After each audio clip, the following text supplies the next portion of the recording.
Salut! Book and Furious va aller vite aujourd'hui. Ouais, très vite!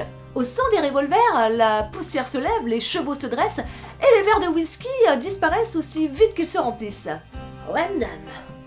Un vent de western souffle sous la plume grisante de Marion Brunet avec Sans foi ni loi, un roman ado édité chez Pocket Jeunesse. Roman d'apprentissage par excellence, celui-ci démarre sur les chapeaux de roue avec le kidnapping de Garrett, ado introverti, enlevé par Ab Stenson, une célèbre hors-la-loi. Il pourrait s'agir d'un western tout à fait ordinaire, si ce n'est que Ab est le diminutif de Abigail. Bigre, une femme en pantalon qui sait manier le fusil à l'art du braquage? Qu'est-ce que c'est que cette histoire? Garrett retrouvera-t-il le chemin de la ferme familiale? Encore faut-il en avoir envie. Allez, on sort les Santiago pour une chevauchée à l'accent féministe.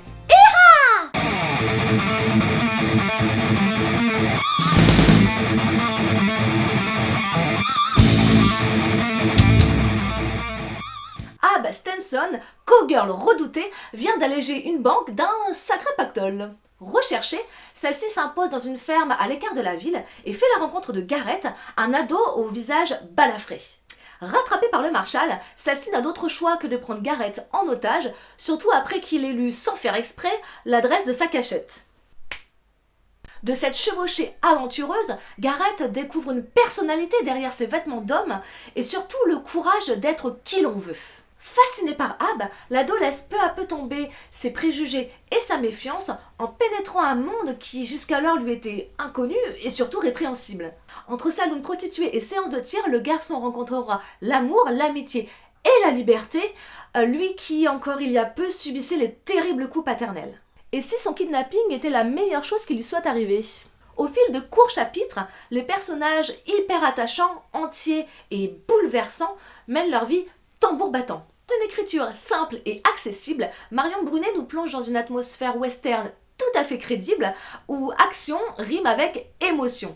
Si le roman est écrit à la première personne à travers les yeux de Garrett, ce n'est que pour mieux souligner son évolution bien sûr, mais surtout témoigner de la grande liberté d'Ab Stenson. Franc-tireuse, la jeune femme joue avec les codes du masculin pour mieux brouiller les pistes et surtout conserver cette liberté qu'elle s'octroie, puisqu'apparemment seuls les hommes en sont détenteurs. Ah, la conquête de l'Ouest, ouais, ça fait rêver les hommes. Un peu moins les femmes. Pour résumer, Sans foi ni loi, c'est amour, amitié, liberté. Pour qui, pourquoi? Pour les ados de 14-15 ans et les grands comme moi. Pour les amateurs de western et de romans d'apprentissage. Pour démontrer qu'il n'y a pas que les mecs qui peuvent monter à cheval et manier un revolver. Ouais, monsieur. Sans foi ni loi de Marion Brunet, un coup de cœur ébouriffant édité chez Pocket Jeunesse. Ouh, ça gargouille là-dedans. Je crois qu'il est temps de passer à la gourmandise. J'ai donc choisi un classique de la pâtisserie américaine à associer à ce livre, mais lequel? Bon, comme je suis sympa, je vous donne un super indice. La carotte. Voilà, si vous trouvez pas... Pour en savoir plus, il faut vous rendre sur le blog Book & Cook. On se retrouve la semaine prochaine pour de nouvelles saveurs livresques et gourmandes. Ciao! Amérique, Amérique, je vais t'avoir.